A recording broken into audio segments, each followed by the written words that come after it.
Оны дүйім қазақ жұрты айтыс аламанынан таныған. Өзінің өрелеңдей мінезді ғұмыр кешкен тұлғаның болмысы да бөлек. Әдеби ортада оны жетісудың желмаясы десе, заман тұрғыластары Есаға деп атап кеткен. Қарапайым тіршілігіне тірек болған өмірлік жарының да жан әлемі ақынын алақанына салып аялап өткен тәтті ғұмыр. Алтын да тақпаған, қарапайым жарының болғанына қуанатын Есенқұл Жақыпбековтің өмір жолындағы бір мөлтек сырына қаныққандай боласың. Есенқұл ағаңмен 1978 жылы таныстым. Ол жаз айы болатын. Ол кезде Совет өкіметі кезі 7 ноябрь тойланатын. Ол кезде 7 ноябрь парадқа шықтық. Парадтан кейін туған күнге барамыз, кешке жақын туған күнге барамыз деп, сонымен туған күнге кеттік бәріміз. Сөйтсек туған күн емес, ағаң үйіне апарып түсірді ғой әйтеуір, 7 ноябрьде. Мен сол жеңгелеріме 40 жылда уақыт болып отасқанымызға батырға лайық ат туады деген сияқты ақынға лайық жар туады. Ақынға жар болу оңай емес әрине. Менің барлық қылықтарыма, барлық мехнатыма төзу деген үлкен ерлік. Бір ақынға 40 жыл төтеп беру деген үлкен 40 жыл қырғында болды өмірде. Сол үшін Құдай қосқан жарыма рахмет айтам. Құдай қосты деген осы, екеуміз айт күні қосылғанбыз, айт күні танысқанбыз. 7 ноябрьде іште. Айт қой, айт болып жатқан. Ол жылы, айт болып жатқан. Сол айтта Қазипа деген жеңгем таныстырып, сол айт күні. Құдай қосты деген сол. Соны өз жақсарым санап отырмын.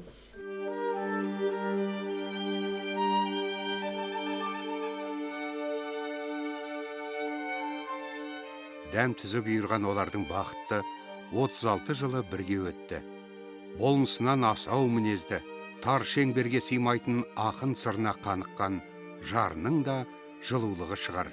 Есенқұл өз ғұмырын серлікпен өткізді. Сонымен ағаңмен 36 жыл өмір сүрдім.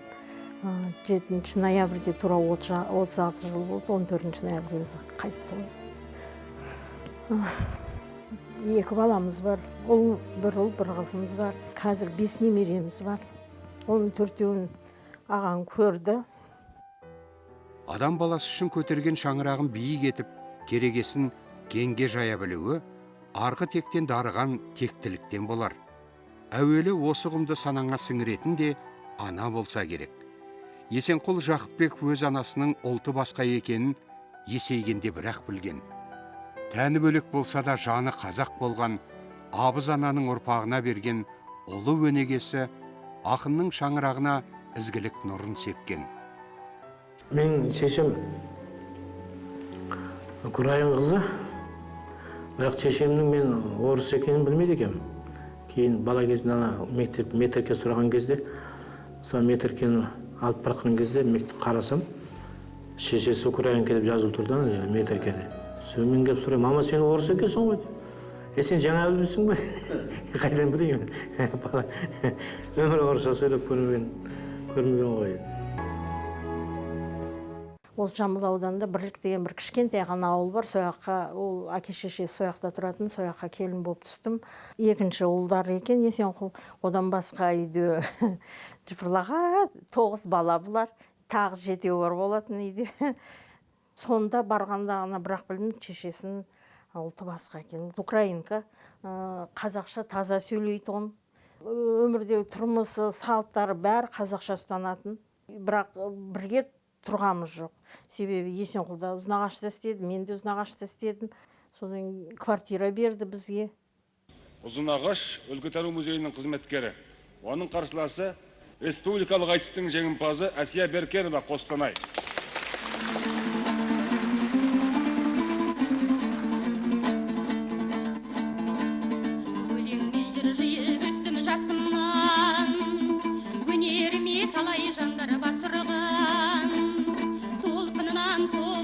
Сәлем ал, есен құлау шығып барсың.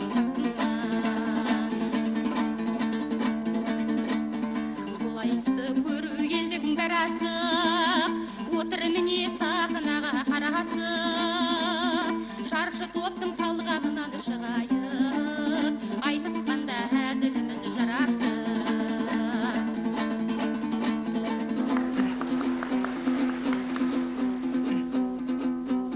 Әсілхан өлең сөздің ақ табаны, әйдегенмен ол мені таптамады. Жігітте сенде бүгін ақын жоқ деп Әсілхан бүгін маған хат жазады.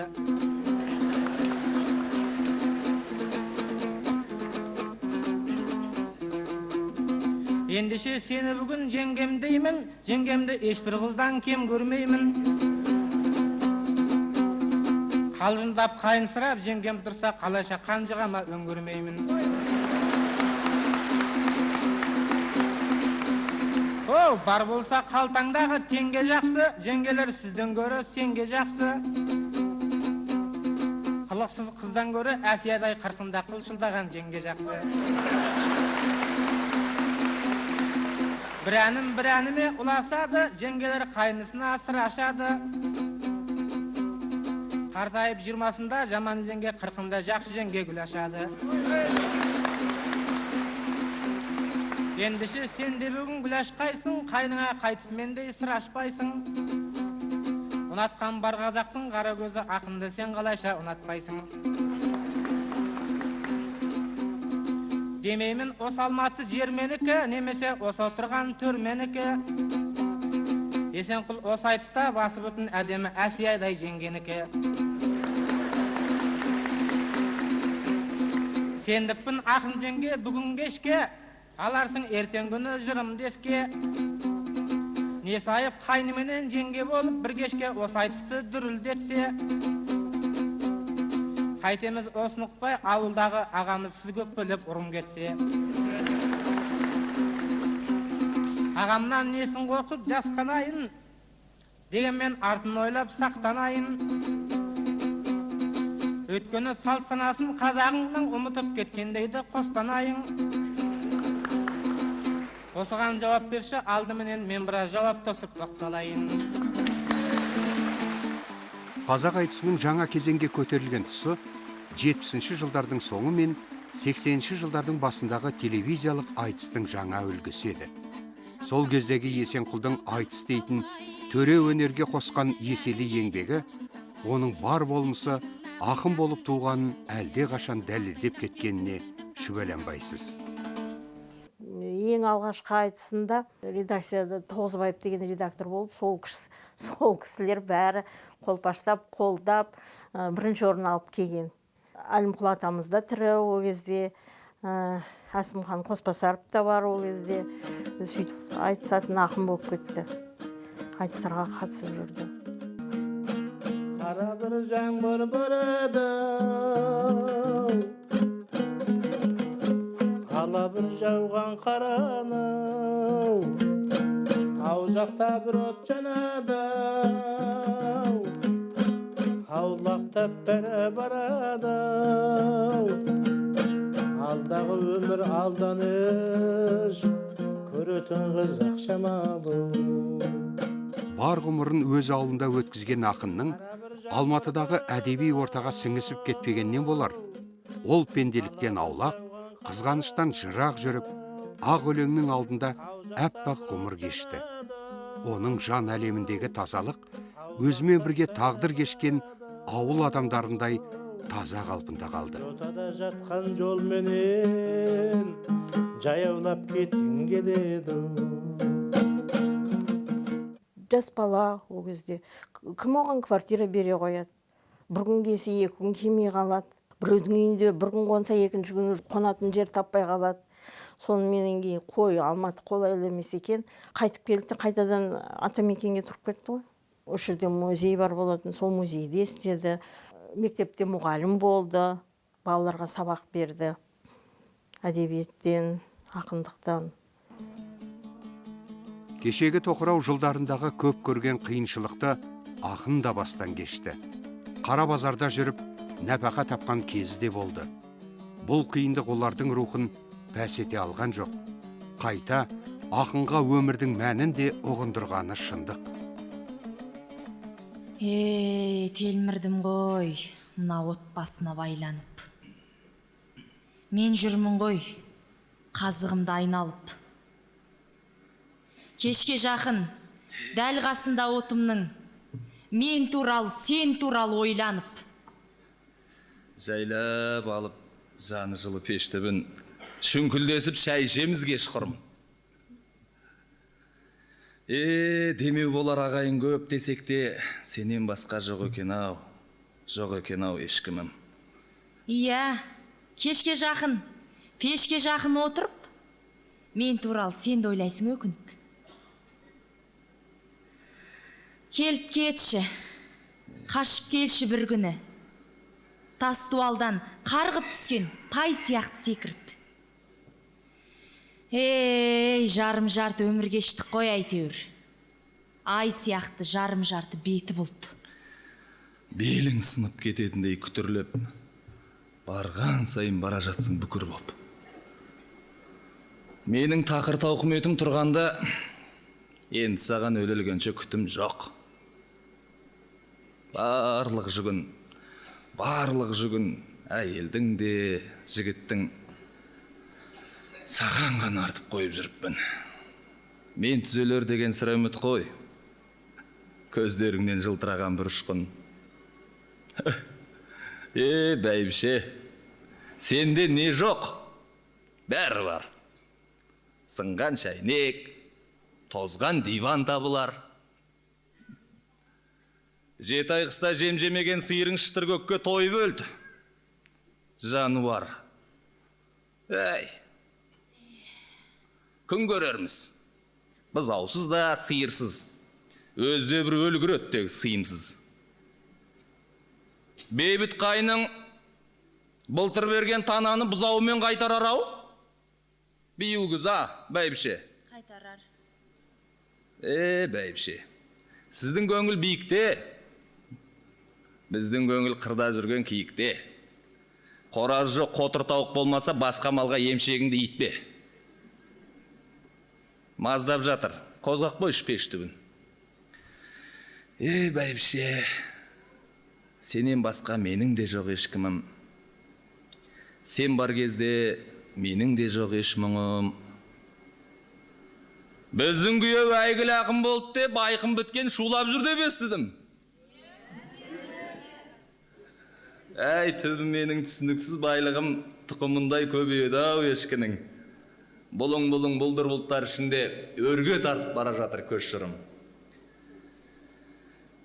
Бәйбіше, бұл өмірде сен барау деп білмегем, қателігім болса егер кеш күнім. Жүрші жарым, шүңкілдесіп бір шай ішейік кеш құрым. Шабыт ұстаған кезде ол түнгі 2 болсын, 3 болсын атып тұрып мына бөлмеге келді. Нелерін жазып болғаннан кейін келіп. Мен тұренді жүрек, шай ішейік деп, таңғы 5 болсын, 6 болсын екеуміз отырып шай ішетұғынбыз қана кухняда. Сосын кейін ол әңгімелерін айтатұғын. Досқа адалдық ақын болмысының биік қыры. Елде жүріп, көзінен от шашқан атпал азаматтарды ардақтай білгені аңызға айналған әңгіме. Бүгінде ойлы адамға ой қосатын, есті адамға ізгілік сыйлайтын ақын шығармалары ел жадында мәңгілік қалды. Біздің елдің жігіттері, жігіттердің төресі, біздің елдің жігіттері, ұлы мұхит кемесі. Осы елден бақ пен қызыр қашпас екен деп тілеп, осы елдің осал жерін түзеп жүрген шегесі. Осы елден бақ пен қызыр қашпас екен деп тілеп, осы елдің осал жерін түзеп жүрген шегесі. Жәкен Омаров біздің ауданға қонаққа келіп бір жағдайға душар болды ғой, сонда осы біздің елдің жігіттері құтқарып алған оны. Бір ай ма, 2 ай ма осы үйде тұрды. Осы үйде тұрғанда сол ана жағдайынан құтылғанша. Соң құтылғаннан қуанғаннан осы жігіттерге қалай мен рахметімді жеткізем, қалай мен оларға ризашылығымды білдірсем екен деп нетіп жүрген Есенқұл айтты ғой, мен бір өлең жаздым біздің елдің жігіттері деп, сен сол өлеңге ән шығарсаң болады деп. Өлең жазам, барысым осы ғана, өлең бердім қасыма, досыма да, туыс туған ішінде еркелетті Мұқағали Төлеген Қасымаға. Арғатанды сұрасаң, Абай Жамбыл, Өрт Махамбет өз ағам абайлап жүр.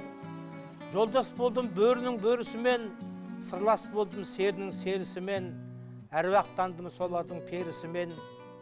Заман келді жалғасқан жең ұшымен, енді қалған ғұмырда не бітірем, сорлы басым бұл күнді сон ойлап жүр.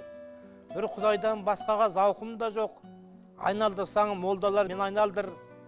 Кимесем де ақ сәлде сәнмен бүгіп, қоймасам да ақ сақал бәлдендіріп, киімімді кейін кең мол қылып, аспан құшып жүрді қой албырттанып, енді біраз көрейін жермен жүріп, енді қалған ғұмырда чолжаң баспай, бақырайған көздері бал-бал тастай, дүниені сыртынан көрген қызық. Мен де 60-қа келіппін ау, о сұмдық. Бұл өмірде енді кімге қосылдық? Шал да болмай, жас та болмай тосылдық. Үйрен алмай үйреншікті сөздерге төрде отырып, төрдің сәнін кетірдік. Күздің жылы күндеріндей күлімдеп, 60 жастыр жапырағы дірілдеп. Уақыттың босқа өткені болмаса, бұл өмірде жоғалтатын түгім жоқ. Елге де өкпе айта алмаймын мен десе, өз жанымды өзім өттім жұлып жеп. Ақын 60-ында дәл осылай өлең жазды. Бәлкім жапырағы дірілдеп тұрған 60-ында дүние дәуреннен көшерін сезген де шығар. Өз жанын өзі жұлып жеген ақын болмысы жыл өткен сайын биіктеп бара жатқандай. Іште қалған арман, бәрі әр өлеңнен сыр болып төгіліп, оқырманның жүрегіне ұя салары да сөзсіз. Уақыт мен үшін ең қымбат нәрсе болып тұр. Менде қазір абырой да бар, менде бедел де бар, мәртебе де бар. Құдаға шүкір, тұрмысым да нашар емес, бәрі бар. Жетпейтін бірақ нәрсе, уақыт жетпейді маған. Арманы көп еді ғой ол кісінің енді. Сол 60-қа толып, соның бір шығармашылық кеш жасасам ма деп дайындалып жүрген кез еді ғой. Жалған дүниеде жақсының саясына бөленген жандар да көп.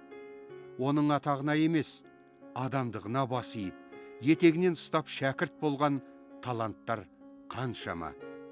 Өзі қандай кең болса, ізін қуып, ағалаған жандарға жол көрсетуден танбаған.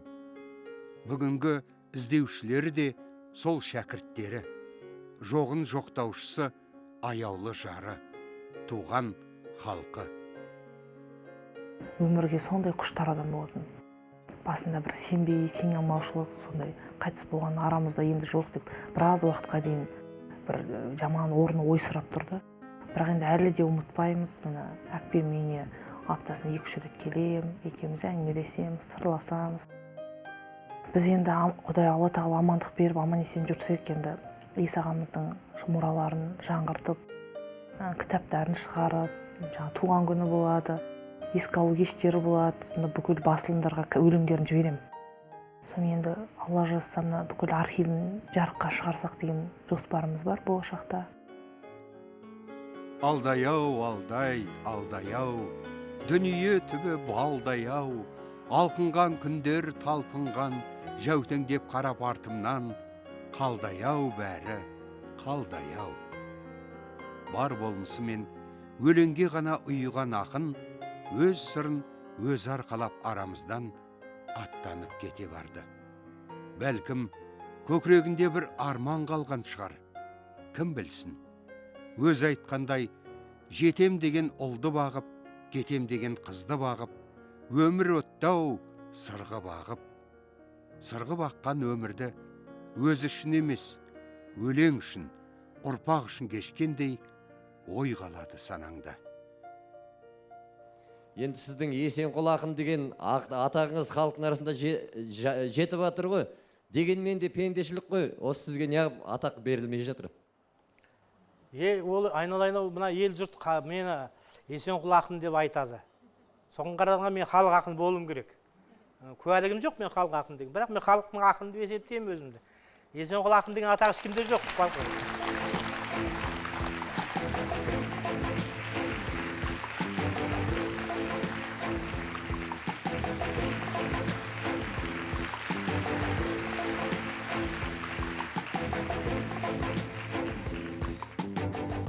Аялады, мен адамдар аяды, олар әлі кең ұшағын жаяды, өлілгенше арқа сүйеп соларға, өмірінде таяп қалды аяғы.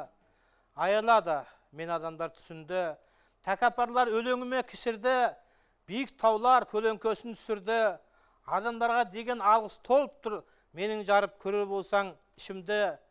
Мен адамдар аяуменен жүріпті, жалғыз қалса маңайыма бірікті, сөйте бәйтерек қыз жіберді, шымшық қонса майысатын шыбықты. Қарсы айырылған Таныр шөлде жүргенде, таңдайымды тамшы нұр боп жібітті. Кейде қинаса да қасынадан, дүниеде көп екен-ау жақсы адам.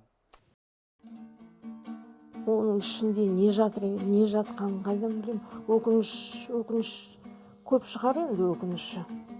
Өлеңге байланысты ма, жоқ, басқа нәрсеге байланысты ма, өз білетін ғана сырларын айтпайды оны.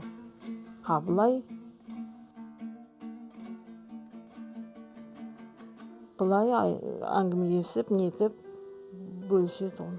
Енді жақын достары болса, соларға айтатын шығар сырларын. Енді 36 жыл өмір сүрдік.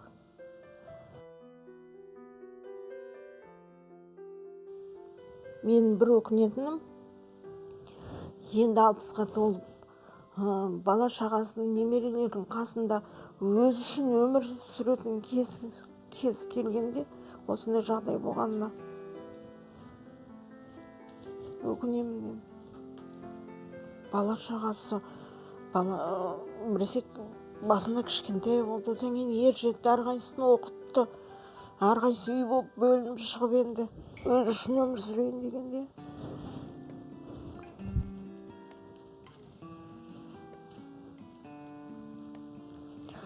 Сол бір өкініш.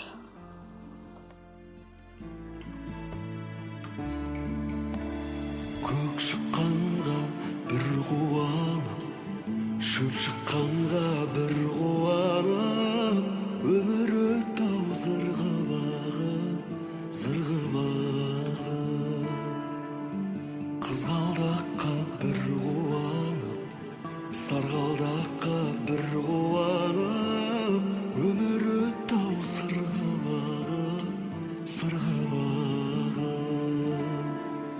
Көк аспаннан бара жатыр өмірімнің жұлдызағы, жетем деген арман жолы, бара жатыр жұлдыз арып, жұлдыз неткен мұңлы жарып, мұңлы жарып.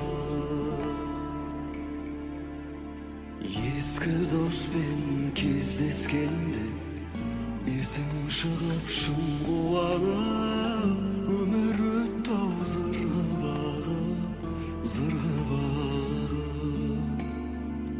Өсем деген ұлды бағып, кетем деген қызды бағып, өмірімнің бара жатыр жұлдыз ағып.